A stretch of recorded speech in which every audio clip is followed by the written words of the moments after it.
ঘরের বউটা যদি ভালো হয় তাহলে একজন বেকার পুরুষও প্রতিষ্ঠিত হয়ে পড়ে, আর ঘরের বউটা যদি খারাপ হয় তাহলে একজন প্রতিষ্ঠিত পুরুষ মানুষও চোখের পলকে ধ্বংস হয়ে যেতে পারে।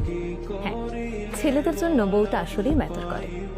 ঘরের বউটা যদি ভালো হয় তাহলে দেখবেন একজন বেকার পুরুষও ধীরে ধীরে সফলতার দিকে এগিয়ে যাচ্ছে, কারণ একজন জীবনসঙ্গিনী শুধুমাত্র পাশেই থাকে না, বরং তার অদৃশ্য শক্তি দিয়ে স্বামীর সকল হতাশাগুলো দূর করে তাকে সফলতার দিকে নিয়ে যায়। স্বামীকে ধৈর্য দেয়, সাহস যোগায়, তার খারাপ সময়গুলোতে ধৈর্য ধরে তার পাশে থেকে সেই সময় মোকাবেলায় সাহায্য করে। ফলে ছেলেরা ভেতর থেকে অন্যরকম একটি শক্তি অনুভব করে, আর এই শক্তি তাকে ঠেলে সফলতার দিকে নিয়ে যায়। অপরদিকে ঘরের বউটি যদি চরিত্রের দিক থেকে খারাপ হয়, নেতিবাচক মনোভাবের হয়, তাহলে একজন প্রতিষ্ঠিত পুরুষও ভেতর থেকে ভেঙে পড়ে।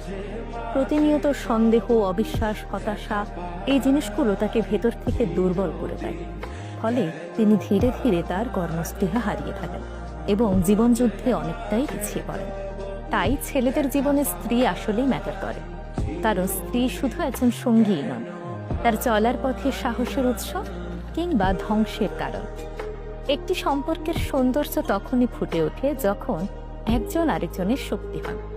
তাই বিয়ে শুধুমাত্র সামাজিক দায়িত্ব নয়, বিয়ে জীবনের সবচেয়ে গুরুত্বপূর্ণ সিদ্ধান্ত। তাই এমন একজনের হাতেই নিজের ভবিষ্যৎ তুলে দেবেন যাকে আপনি বিশ্বাস করতে পারেন। এমন একজনকেই বেছে নেবেন যার কাছে আপনার স্বপ্নটা তার স্বপ্নের মতোই গুরুত্বপূর্ণ।